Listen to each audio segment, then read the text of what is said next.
Imran Khan media space تو gain کر لیتے ہیں، لیکن اس طرح کی باتوں سے اثر کوئی نہیں پڑتا، اور جو خطوں کا جواب آنا تھا نا، تو آج کے بعد جواب آ گیا ہے۔ اب میرے خیال میں عمران خان آئندہ کوئی خط لکھنے کی غلطی نہیں کریں گے۔ تو آپ پاکستان ہونے کا تعارف ہی کرواتے ہیں تو آپ کو کہتے ہیں کاردیش بردر، اور اس کے بعد آپ کو رعایت بھی ملتی ہے، جو کہ بہت کم ملکوں میں پاکستانیوں کو اتنی عزت ملتی ہے۔ تو انہوں نے دو باتیں کی ہیں۔ ایک بات انہوں نے یہ کی کہ علامہ اقبال اور قائد اعظم یہ ہمارے بھی ہیرو ہیں، یہ آپ کو پتہ ہے کہ علامہ اقبال کے حوالے سے ایک سٹریٹ ہے ترکی میں، جس سے سرفراز ڈوگر کے پولیس کے حوالے سے بھی ریمارکس تھے کہ جی ہماری عدلیہ کو بدنام کرتی ہے، اس طرح کے کئی کیسز کے حوالے سے میں بتا رہا تھا۔ تو لاہور ہائی کورٹ سے 1 فروری کو یہ ٹرانسفر ہوئے تھے اسلام آباد میں، صدر زرداری صاحب نے ان کو ٹرانسفر کیا۔ بیرون ملک پاکستانی ریمیٹنس نہ بھیجے، ترسیلات زر نہ بھیجے، پیسے نہ بھیجیں، کیونکہ یہاں پہ الیکشن صحیح نہیں ہوا، یہاں پہ فارم 47 والے بیٹھے ہیں۔ شیر افضل مروت ایک ایسا نام ابھر کے سامنے آ رہا تھا، تو ان کو راستے سے ہٹا دیا گیا۔ پارٹی میں بے شک انریسٹ ہے، لیکن وہ پاپولر انسان تھے، پاپولر تھے، اور ان کو بات چیت کرنی آتی تھی۔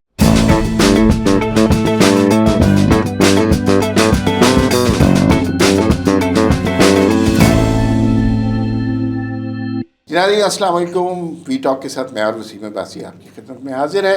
5 موضوعات پر ہم بات کریں گے آج۔ سب سے پہلا موضوع یہ ہے، عمران خان نے بڑا تنگ کیا تھا، بار بار خط لکھ رہے تھے آرمی چیف کو، آج پہلی دفعہ اس خط کا جواب آ گیا۔ وہ جواب کیا ہے اور اس کے اندر پوشیدہ تحریر کیا ہے، مقصد کیا ہے اور پیغام کیا ہے، یہ سب کچھ بالکل واضح طور پر آپ کو بتائیں گے۔ دوسری بات یہ ہے کہ ترکیہ کے صدر طیب اردگان پاکستان آئے ہوئے ہیں، ان کے حوالے سے گفتگو ہوگی کہ ان کے وزٹ کے پاکستان کو کیا ثمرات حاصل ہو سکتے ہیں۔ 24 تجارتی معاہدوں پر دستخط ہوئے ہیں اور اس سے کیا فائدہ ہوگا۔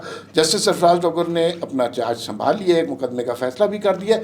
مقدمہ کیا ہے، معاملہ کیا ہے۔ عمران خان نے کچھ دنوں پہلے کہا تھا کہ سول نافرمانی اناؤنس کریں گے اور لوگ ریمیٹنس نہیں بھیجیں گے، ترسیلات زر ختم ہو جائیں گی۔ ہم نے رپورٹ کرائی ہے اور پتہ چلا ہے کہ ترسیلات زر میں تو اضافہ ہو گیا ہے۔ تو اس کی کیا وجوہات ہیں؟ خان صاحب کی سول نافرمانی کی تحریک اتنی بری طرح ناکام کیوں ہوئی؟ اور آخر میں ہم بات کریں گے کہ شیر افضل مروت صاحب کو پارٹی سے نکالا کیوں گیا ہے، ان کا قصور کیا ہے، ان کی خطا کیا ہے۔ لیکن یہ ساری خبروں کے میں سب سے پہلے جو خط کی بازگشت ہم بہت دنوں سے سن رہے تھے کہ آرمی چیف کو عمران خان نے خط لکھ دیا، تو وہ ایسا خط ہوتا ہی نہیں تھا، وہ بس ٹکر پہلے کسی اور نام سے آتے تھے، اب آرمی چیف کے نام خط کے نام سے ہو گئے تھے۔ تو ابھی سارے میڈیا پر جو ہے شور پڑ گیا کہ آرمی چیف نے اس کا جواب دے دیا۔ جواب کیا ہے وسیم صاحب؟ جی بالکل، آرمی چیف صاحب خود انہوں نے جواب دے دیا، اور خط کا ان سے پوچھا گیا، وہ ترک صدر کے جو پاکستان آئے ہوئے ہیں ان کے ظہرانے میں گفتگو ہو رہی تھی انفارمل صحافیوں سے، تو اس میں صحافیوں نے پوچھا جی وہ خط کا کیا ہوا آپ کو جو خان صاحب نے خط لکھا تھا؟ انہوں نے کہا جی مجھے تو کوئی خط نہیں ملا، اور خط ملا تو بھی میں پڑھوں گا نہیں، میں اس خط کو وزیر اعظم پاکستان کو بھیج دوں گا۔ ظاہر ہے آپ پتہ نا پرائم منسٹر آفس کے طور پہ انہوں نے کہا کہ پرائم منسٹر کو بھیج دوں گا کیونکہ یہ سیاسی بات ہے۔ اس کے علاوہ انہوں نے کہا کہ جی پاکستان آگے بڑھ رہا ہے، پاکستان مزید ترقی کی طرف جائے گا، پاکستان کو آگے بڑھنا ہی بڑھنا ہے اور آگے بڑھے گا۔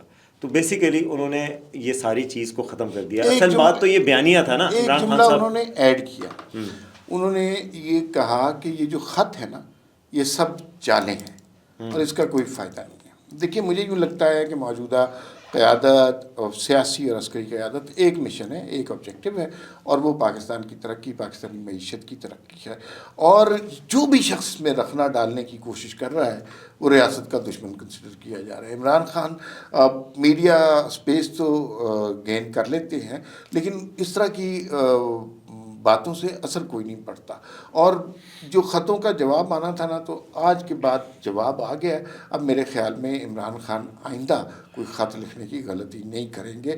خاص طور پہ دیکھیے آرمی چیف نے جب یہ کہا کہ پاکستان آگے بڑھ رہا ہے، تو اس کا مطلب ہے کہ آپ ذرا پرے رہیں، پاکستان کو آگے بڑھنے دیں، ترقی کرنے دیں، اور ہمیں خط سے کوئی غرض نہیں ہے۔ اور اگر کوئی سیاسی مسئلہ ہے تو سیاسی مسئلہ وزیر اعظم سے ڈسکس ہونا چاہیے، آرمی چیف سے نہیں ڈسکس ہونا چاہیے۔ بالکل درست بات کی ہے۔ اب اگلی خبر کی جانب چلتے ہیں۔ ترکیہ کے صدر پاکستان آئے، 24 معاہدوں پر دستخط ہوئے ہیں ابھی۔ جی بالکل، مختلف منسٹریز سے ابھی آ رہی ہے جی، انویسٹمنٹ کے حوالے سے معاہدے ہو رہے ہیں، انوائرمنٹ کے حوالے سے معاہدے ہو رہے ہیں، ہیلتھ کے حوالے سے، مذہبی جو تعاون ہے اس کے حوالے سے بھی ہو رہے ہیں.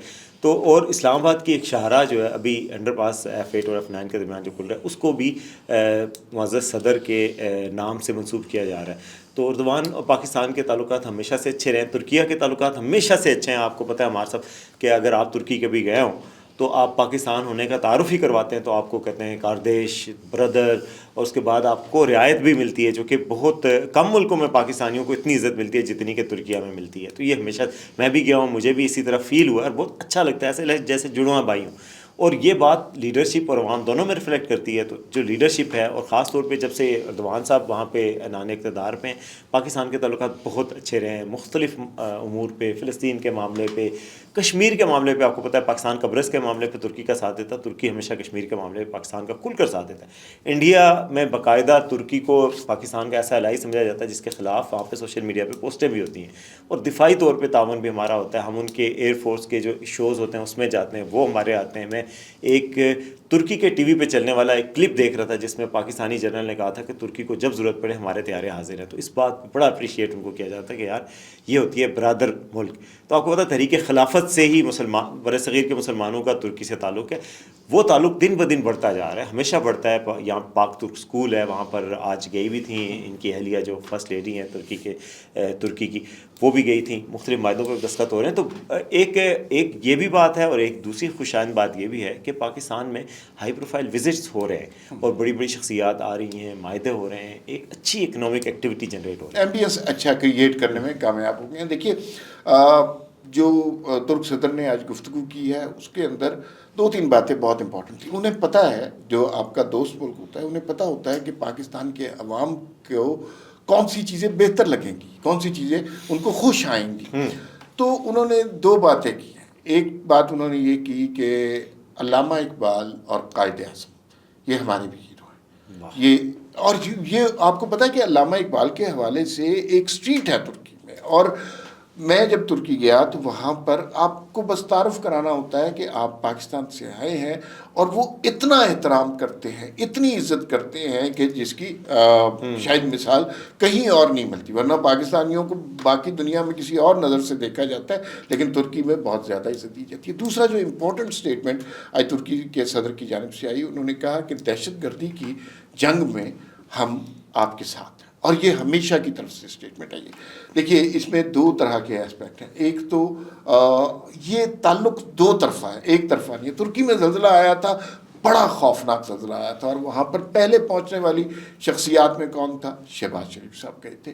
اور یہ اس طرح کی سچویشن ڈیولپ ہو رہی ہے کہ جیسے 2 ملک ایک دوسرے کے نزدیک آنا چاہتے ہیں. الٹیمیٹلی بات کس پہ ختم ہوتی ہے؟ ترکی کی اکانومی بہت بہتر ہے، اور کچھ چیزیں ہمارے ہاں بہت بہتر ہیں.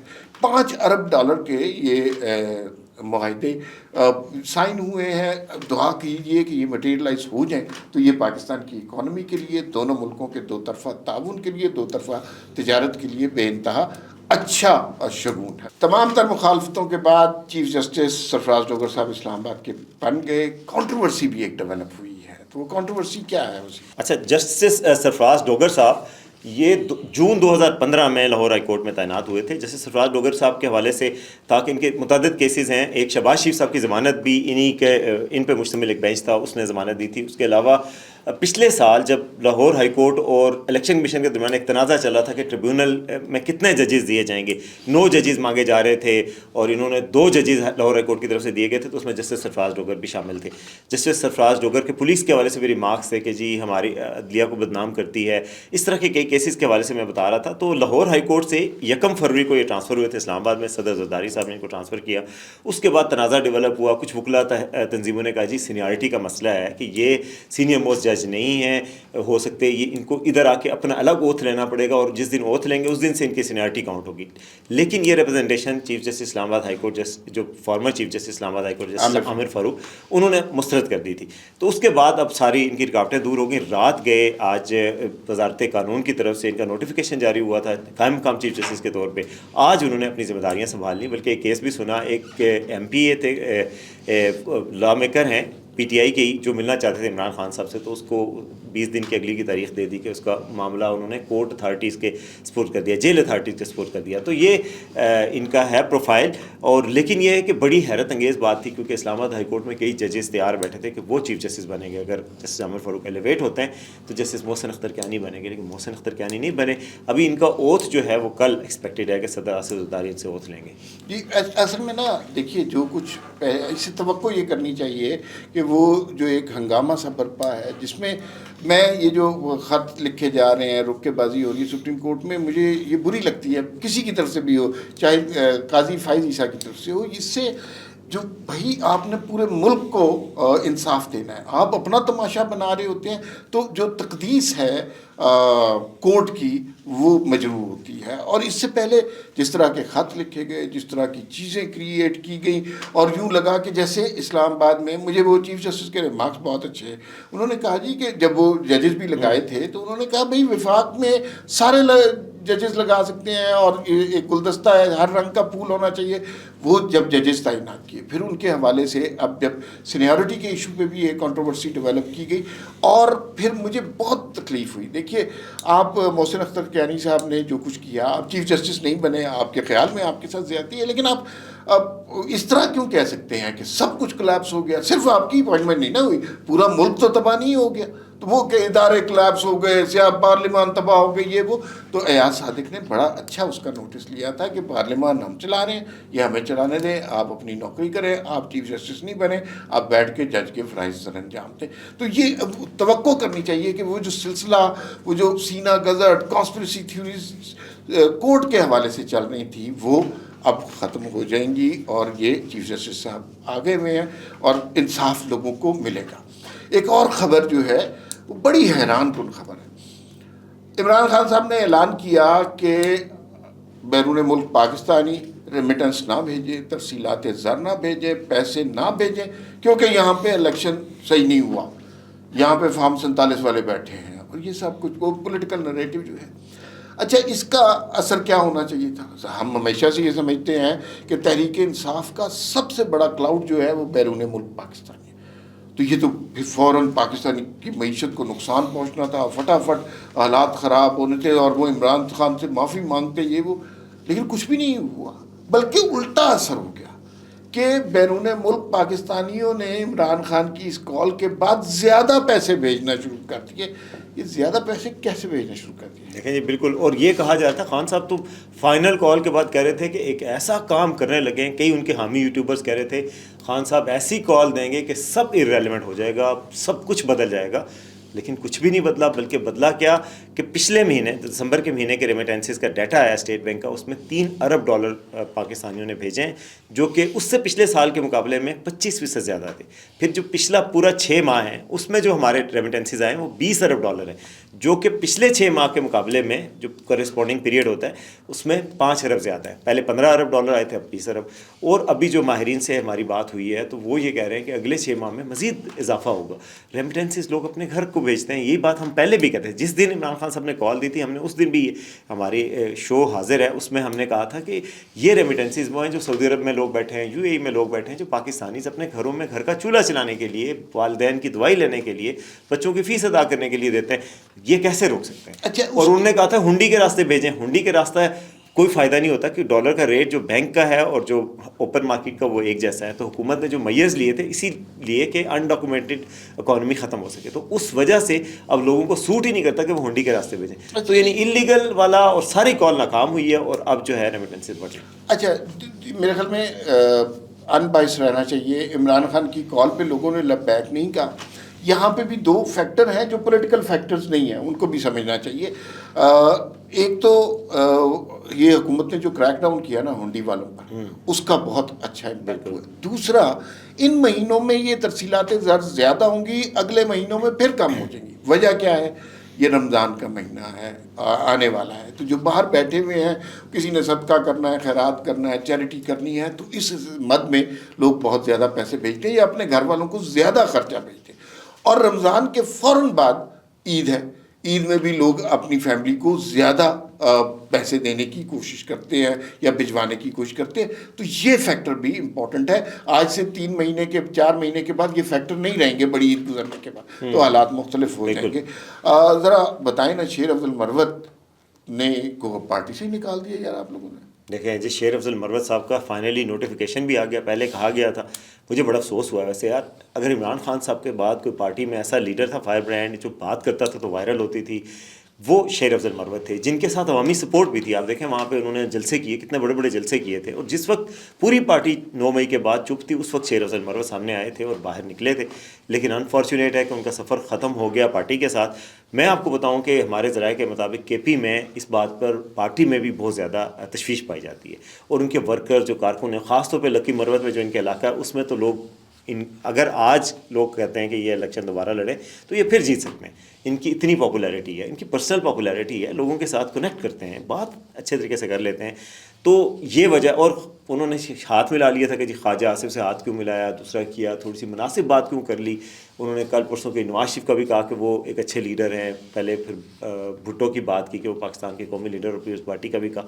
تو مناسب بات کیوں کی, یہ بات. اور یہ بھی بات ہوتی ہے کہ جو پارٹیز ہیں پاکستان میں, وہاں پر جو لیڈرشپ ہوتی ہے, انڈیویجول لیڈر ہوتی ہے, ون پرسن لیڈ پارٹی ہوتی ہے, تو اس میں یہ کہا جاتا ہے عمران خان صاحب نہیں چاہتے کہ کوئی ان کے پائے کا دوسرا لیڈر سامنے آئے. شاہ محمود قریشی اگر آتے تھے تو ان کو جہانگیر ترین سے ڈانٹ پڑتی تھی, جہانگیر ترین آتے تو شاہ محمود قریشی سے ڈانٹ پڑتی تھی. اب دور دور تک کوئی مقابل نہیں رہتا. شیر افضل مروت ایک ایسا نام ابھر کے سامنے آ رہا تھا, تو ان کو راستے سے ہٹا دیا گیا. پارٹی میں بے شک انریسٹ ہے, لیکن وہ پاپولر انسان تھے, پاپولر تھے, اور ان کو بات چیت کرنی آتی تھی, اس وجہ سے وہ نکال دیے. ان کے بارے میں بتاؤں گا, پہلے آپ تھوڑی بات کریں. میرے خیال میں نا شیر افضل مروت کی مقبولیت جو ہے نا, ان کی سب سے بڑی دشمن بن گئی, اور وہی ان کے پارٹی سے نکالے جانے کی وجہ بنی ہے. شیر افضل مروت اب خوش شکل بھی ہیں, بولنا بھی انہیں آتا ہے, پروفائل بھی بہت اچھا ہے, یہ جج بھی رہے ہوئے ہیں, انہوں نے CSS بھی کیا ہوا ہے, پڑھے لکھے آدمی ہیں. تو یہ چیزیں جو ہے نا, یہ تو عمران خان برداشت نہیں کر سکتے. جو چھوٹے قد کے لیڈر ہوتے ہیں نا, انہیں اپنے ارد گرد بونے چاہیے ہوتے. بڑے قد کا آدمی وہ برداشت ہی نہیں کر سکتے. عمران خان جب کرکٹ میں کپتان تھے تب انہوں نے کسی بڑے پلیئر کو برداشت نہیں کیا, اور سیاست میں بھی وہ اپنے ارد گرد بونے ہی رکھتے ہیں, نئے نئے نام لے آتے ہیں. مثلا یہ جو عثمان بزدار جو ہے, علی امین گنڈا پور, عثمان بزدار, یہ بیرسٹر گوہر, ان لوگوں کی پولیٹیکل ویلیو تو کوئی نہیں ہے نا. ان کے سامنے بیٹھ کے عمران خان آپ کو ٹاورنگ پرسنالٹی لگتا ہے, لیکن اگر عمران خان باقی ٹاورنگ پرسنالٹی کے ساتھ بیٹھے تو عمران خان کا قد آپ کو اتنا بڑا سیاسی طور پر نہ لگے. بالکل. اور شیر افضل مروت کے حوالے سے ہے کہ وہ صحافت بھی کرتے رہے ہیں. کچھ لوگوں کو نہیں پتہ ہوگا, انہوں نے صحافت سے بھی آغاز کیا, پھر CSS بھی کیا, پھر جج بنے, سول جج رہے وہاں پر. اس کے بعد یہ اسلام آباد میں جو ہاؤسنگ فاؤنڈیشن ہوتی ہے اس کے بھی سربراہ رہے, تو اس وقت بھی سب ان کو جانتے تھے. اس کے بعد انہوں نے سیاست میں قدم رکھا, بیرسٹر بھی ہیں, لائر بھی ہیں, اور بات چیت بھی کرتے ہیں. آپ کو پتا ہے پچھلے سال یہ سب سے مشہور اس وقت ہوئے تھے جب سینیٹر افنان سے ان کی لڑائی جاوید چودھری صاحب کے شو میں ہوئی تھی, اور انہوں نے کہا تھا پروگرام جاری رہا, تو انہوں نے کہا تھا نہیں جاری نہیں رہا. ہاں, تو اس کے بعد سے پھر اور ان کے فکرے جو ہے آنن فانن وائرل ہو جاتے ہیں, اور اس کے بعد ٹک ٹاک پہ اور ہر جگہ پہ, تو یوتھ جو ہے وہ ان کے ساتھ کنیکٹ کرتی ہے. تو اس وجہ سے بھی اچھا, کیا ہم مستقبل کا کچھ پتہ نہیں ہوتا. تحریک انصاف نے ایک مخلص کارکن کو نکال دیا جو تحریک انصاف کے مشکل وقت میں کام آئے ہیں اور ہمیشہ کام آئے ہیں. تحریک انصاف, عمران خان جیل میں ہے, تحریک انصاف کا بیانیہ اگر کوئی چلا رہا تھا تو شیر افضل مروت تھا. اور ثوابی جلسے میں اس کا ہم نے ثبوت دیکھا ہے کہ سارے لیڈر آتے رہے, بھس بھس سی تقریریں کرتے رہے, رٹے رٹائے جملے بولتے رہے. شیر افضل مروت جب آیا تو پھر پتہ چلا کہ لوگوں میں زندگی ہے, لوگوں نے جس طرح ان کی پذیرائی کی ہے. شیر افضل مروت ہو سکتا ہے کسی زمانے میں تحریک انصاف کا ایک اور فیکشن کریٹ کر لے, کیونکہ تحریک انصاف کے ووٹر سپورٹر شیر افضل کے ساتھ ہیں. فی الوقت اتنا ہی, پھر ملاقات ہوگی. اللہ حافظ.